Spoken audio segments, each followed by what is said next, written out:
At his estate, I was just the caretaker, until I realized who set me up to fail. Hello, everyone. Dear listeners, please share your thoughts in the comments section below. And don't forget to like, share, and subscribe. Now, let's begin the video. Using a throwaway for obvious reasons, with certain specifics modified to preserve anonymity. I didn't even have a chance to sit down before Jason decided to call it quits. It was packed with soft jazz drifting from the overhead speakers and the aroma of espresso and fancy desserts filling the air. I took just a few steps toward the table when Jason looked up from his untouched cappuccino and said, "We need to talk." My stomach sank instantly. I remembered how his voice sounded, flat, almost rehearsed. I still sat down, my palms already clammy. "What's going on?" I asked, forcing a smile. "Is this about the caterer?" He didn't answer that directly. Instead, he reached into his coat pocket and set down a small velvet box on the table, not to give me a gift, but to take something back. "I can't marry you," he said simply. Just like that. Those 7 words cut through me sharper than any scalpel I'd ever held. I whispered, "What?" He leaned back in his chair as if all the honesty he'd been holding inside had suddenly been released. "It's not you. We're just heading in different directions," he explained. "I've made some connections, important ones." Langley and I had become aligned in ways I hadn't seen before. Was the daughter of Gregory Langley, the venture capitalist who practically owned half the tech startups on the West Coast. My heart began pounding. "You're leaving me for her." "It's not like that," he said, though it was obvious it was. "This is better for both of us. You deserve someone simpler." He didn't even flinch when I stared at him in shock, trying to understand how the guy I was supposed to marry in just 16 days could erase me so completely. Then, as if he hadn't just shattered me, he added, "And the ring, it's a family heirloom. My grandmother would be devastated if it left the family." He slipped it off his finger. My hands trembled, but I managed to do the same. I carefully placed it on the table between us and said, "Thank you for being honest." Then I got up and walked away, straight past the glass doors, past the couple sharing desserts, past all the curious eyes trying to figure out what just happened. It wasn't until I turned the corner onto Elm Street that the tears finally started to fall. I didn't go back to the apartment we shared. I didn't want to see the half-packed boxes or the dress hanging in the closet. I couldn't handle the silence anymore. When I arrived, it was already over. My belongings were packed in labeled suitcases by the door, clothes, books, toiletries, all sorted like I was being returned to sender. Not by Jason, though. No, it had to be his mother. I sat on the floor beside those bags for what felt like forever. My old studio lease had just ended, and I'd given the place to a nursing student a few weeks ago. Every dollar I'd saved went into the wedding. I had less than $100 in my bank account, and a full week until payday. That's when I did the thing I hadn't done in over a year. I called my foster mom. She answered on the 3rd ring, her voice as warm and steady as always. "Honey, where have you been?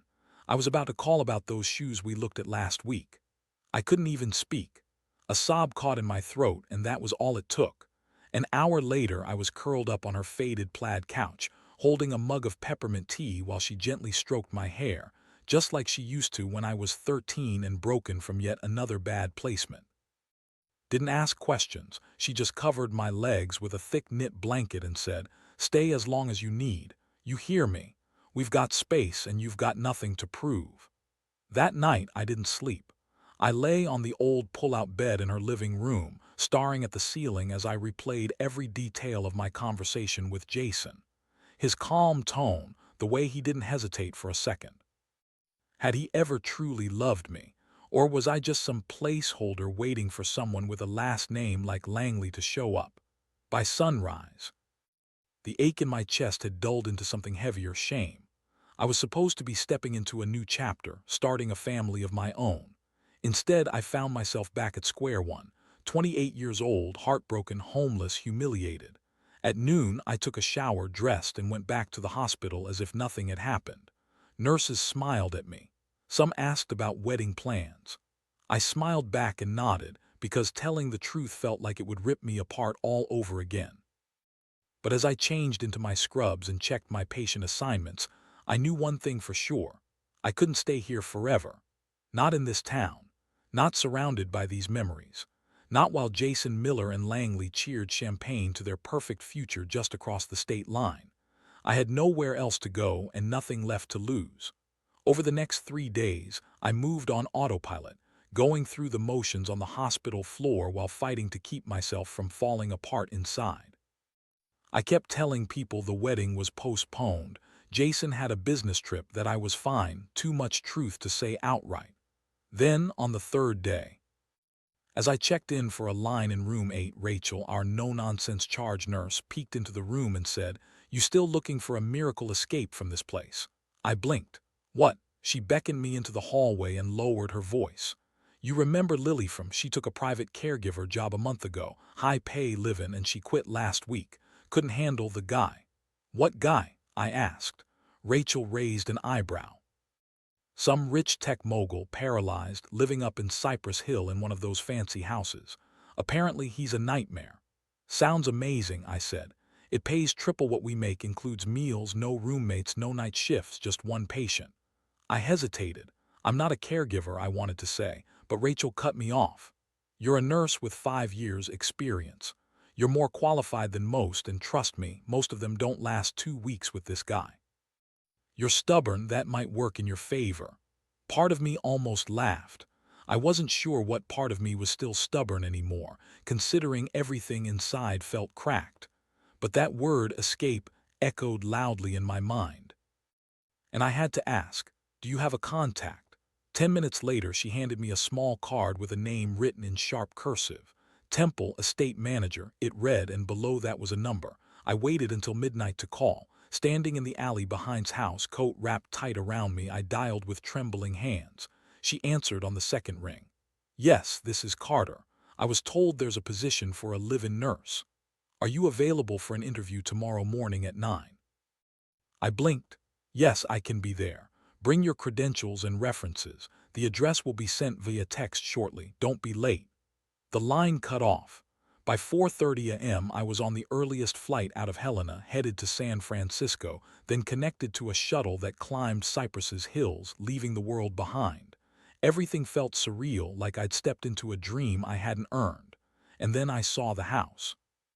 It looked like a modern fortress, glass and steel, jagged into the cliffside as if someone carved a mansion out of sunlight and stone. As my cab approached, a long black gate swung open. For a moment I even thought about telling the driver to turn around, but it was too late. Temple was waiting at the front door, a woman in her 60s, wiry and thin, with her hair pulled into a tight twist, dressed in a spotless blue suit. She looked me up and down with the precision of someone who'd served in the military or worked in a hospital. "You're early," she said flatly. "I didn't want to be late," I replied. "Good, follow me." The interview itself was quick. She skimmed my resume, asked 4 questions, and didn't crack a smile once. Finally, she said, "The position is yours, Miss Carter. The terms are straightforward, round-the-clock availability, 2 days off per month, no visitors, and discretion is mandatory. Your patient is a complicated man. You'll be living upstairs beside his suite. Meals and lodging are included. The salary is $12, $0 a month, plus bonuses depending on how things go," she finished. I fought back a reaction. That was more than 3 times what I earned at the hospital.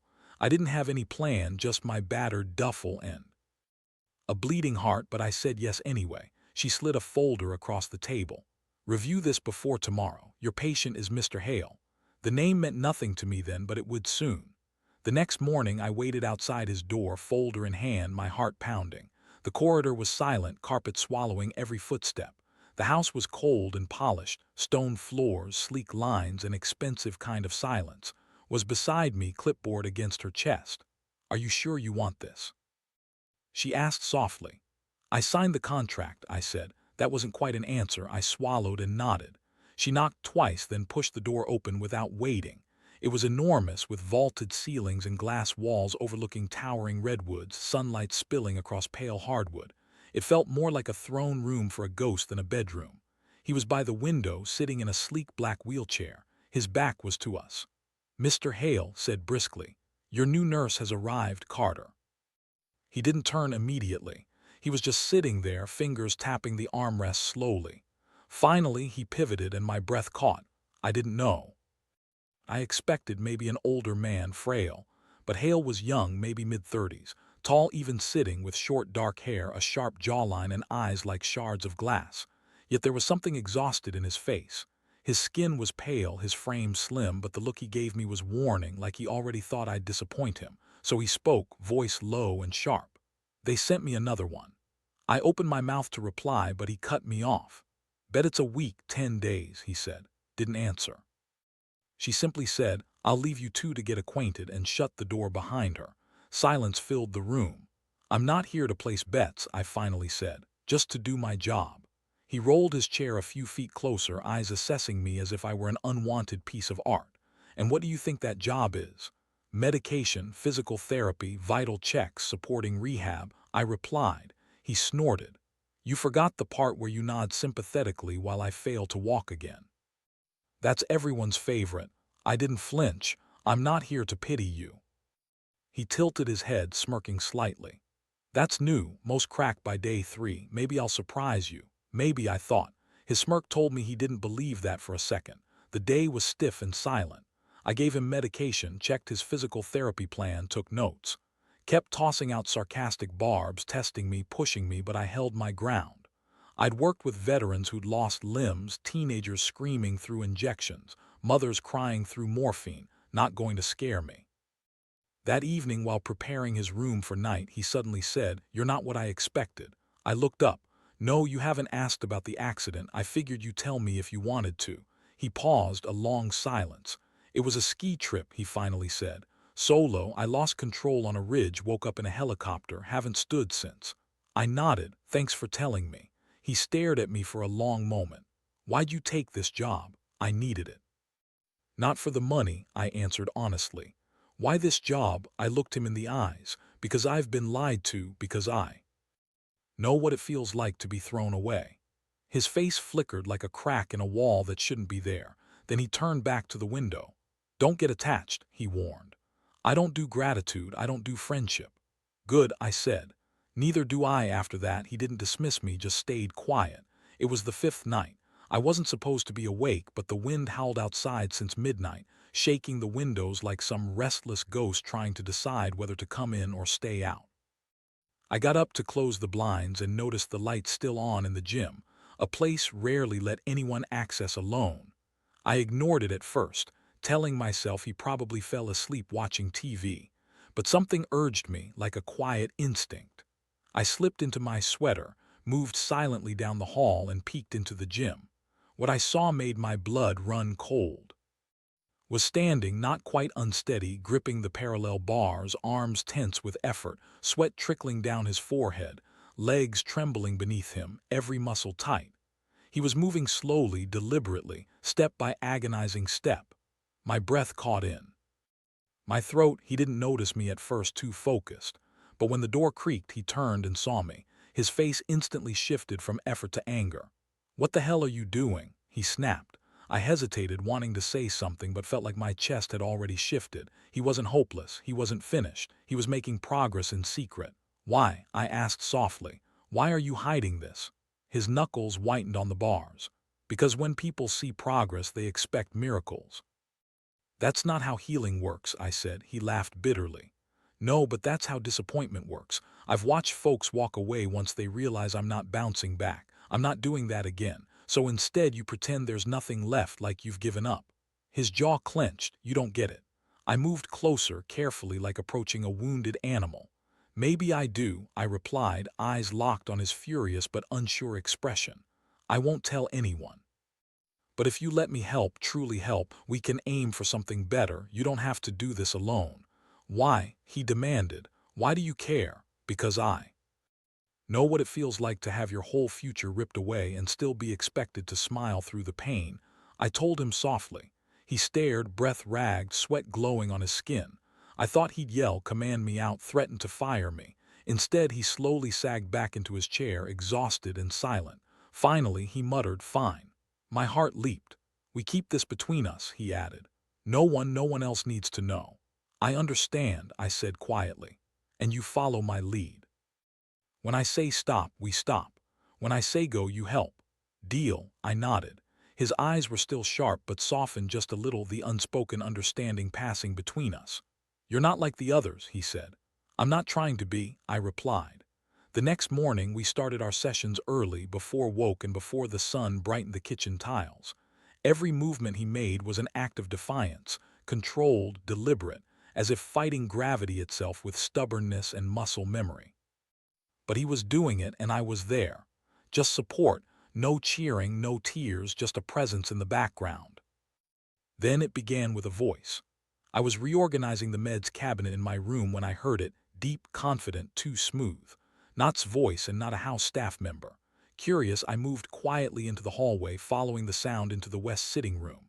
There, lounging on the leather couch, was a man in his early 40s, a shiny, expensive watch catching the morning sun, holding a glass, something dark, not juice. You look like hell, the man said with a chuckle, offered a tight smile from across the room. Good to see you too. That was my first real introduction to his longtime business partner. According to, had stepped up to manage Hale Nexus Technologies after his accident. Something about him made my skin crawl. Maybe it was how he looked, at like he was still sizing him up, or how his eyes briefly flicked to me when I brought in the tea tray. Slow, invasive assessment. Is this the new nurse? Asked, eyeing me. Carter, better than the last three. She's not here to entertain you, said coldly. She's my nurse, the talk. Shifted to business, mergers, investor tensions, government contracts. I tried to stay invisible but then said one word that froze me in place: Langley. He leaned in, lowering his voice. Laura says her father's ready to push the funds through. We just need the control package transferred to the shell. Langley Capital will absorb it, he explained. Didn't reply immediately. He stared out the window, knuckles clenched tight. I've already prepped the docs, continued. We just need your signature later. Finally broke the silence. I'll look over everything, he said. That quiet response made my stomach tight. You've been saying that for weeks, said. If we wait much longer, the opportunity slips away. I slipped out before either of them noticed I was still standing there, heart pounding. The name Langley haunted me, the woman Laura, and now the connection to Push. It hit me then. They were trying to take control of his company while he was still vulnerable. If Laura was involved, then Langley couldn't be far behind. Returning to my room, I shut the door tight and felt the knot tighten in my chest. Was all of this connected to what I'd gone through? Was I just an innocent bystander caught in something much bigger? Or had they picked me for it because I was the girl nobody suspected? That night I couldn't hold it in. While helping Stretch, I finally broke the silence. I overheard something today about your company. He didn't look at me. Go on. I repeated everything, names, phrases, tone, even Langley. When I finished, he paused. You know her, he said softly. My ex left me for her. I nodded. You know him. Not directly, but I've heard the name through, I replied. He rolled away from the wall and fixed his gaze on me. Are you saying that and my ex are together in some kind of scheme? I'm just saying it's too much of a coincidence, I said. He stayed silent for a long moment. Finally, he said, I'll review the documents. That left me feeling crushed. I'd hoped for more belief, action, but he just sank back into silence, like everything I said disappeared into a void. I paced my room that night, feeling caged. Was I imagining shadows, or worse, was I right and no one would believe me? The next morning knocked on my door, something he never did. I opened it to find him sitting in his wheelchair, a folder on his lap. You were right, he said quietly. Langley Capital isn't just investing. The paperwork transfers decision-making rights to a holding company formed 2 months ago, hidden behind layers. My breath hitched. I need you to help me stop them, he added, handing me the folder. Are you sure? I asked, voice trembling. They think I'm too weak to fight, said, but they've forgotten who I was before all this. We spent days planning in his study, poring over documents late into the night, hands trembling but his voice firm. He'd already contacted his lawyer, gathering records, emails, contracts, and bank statements. He'd left no stone unturned. One night, he told me, I trusted more than anyone. He was there when I pitched my first app, when I couldn't walk, when I let him speak on my behalf. I told him, you were right to trust your gut. He answered, I was late, but I won't be again. A week later, a secret board meeting was called. No one suspected a thing, even thanked in an email for handling everything smoothly. That afternoon, he suited up. They say the first time I saw him in a tailored midnight blue suit, he looked handsome enough to make the room stand still. He practiced walking to the conference table with a cane, just 10 steps, then 15, then 20, wanting them to see that he was still there. We arrived 15 minutes early. The building was all glass and chrome, dead silent.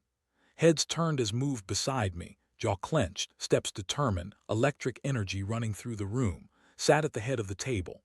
Laura was there too, in a sleek gray suit, her legs crossed, lips painted like a battle flag. And Jason, smaller than I remembered, still handsome, smug but less polished, like a borrowed item that hadn't been returned right. When stepped in, cane in hand, silence shattered. "You're walking," said. "Not perfectly," replied, "but enough." He didn't sit at the far end. Instead, he walked straight to the head of the table, paused, and looked in. "The eyes. This meeting is now under my authority," he said in a calm voice, "and I'll start with this."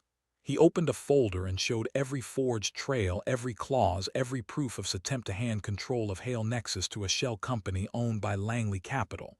Laura's face didn't move. "You can't prove intent," muttered. "I don't have to," replied. "I only need to prove breach of fiduciary duty," he said. The room stirred. The lawyer stood. "Mr. Hale, would you like to request an immediate vote of no confidence?" "I would," said firmly. Chaos broke loose. Laura clicked her heels, trying to intimidate. "You don't know who you're messing with," she hissed. "Oh, I do," said softly. "A woman hiding behind her father's name and a man willing to sell out everything for a shortcut." She scoffed. "And your nurse, what? Now she's your co-founder," shot back. "She's the reason I'm standing here." Jason looked away. The board voted. It was unanimous, was removed. The contracts were, control reverted, when the room emptied. And I stayed behind alone. He leaned on his cane, breathing hard, but his eyes shone. "You did it," I whispered. "No," he said quietly, "we did." And for just a moment he smiled, a wide, genuine smile that I'd never seen before. In that moment I realized I hadn't just taken my first steps, I'd also taken a step toward believing in something better. Weeks went by. The mansion no longer seemed like a mausoleum. The windows were open more often, light filled the halls. Even the overgrown garden started to breathe again. Still had tough days, limped now and then, had to brace against pain, but the bitterness that shadowed every step was lifting. So was I. I let go of the wedding I never had, the name I almost took. I stopped mourning. I began seeing myself not as someone discarded, but as someone capable of more. I started reading again, running short laps on the trail behind the house, even laughing without guilt. Made a point to cook once a week, even if he burned rice and cursed it at the stove like it owed him money. I let him. I sat at the kitchen island, legs curled up, smiling at his frustration. That became our little ritual, small, spoken hours.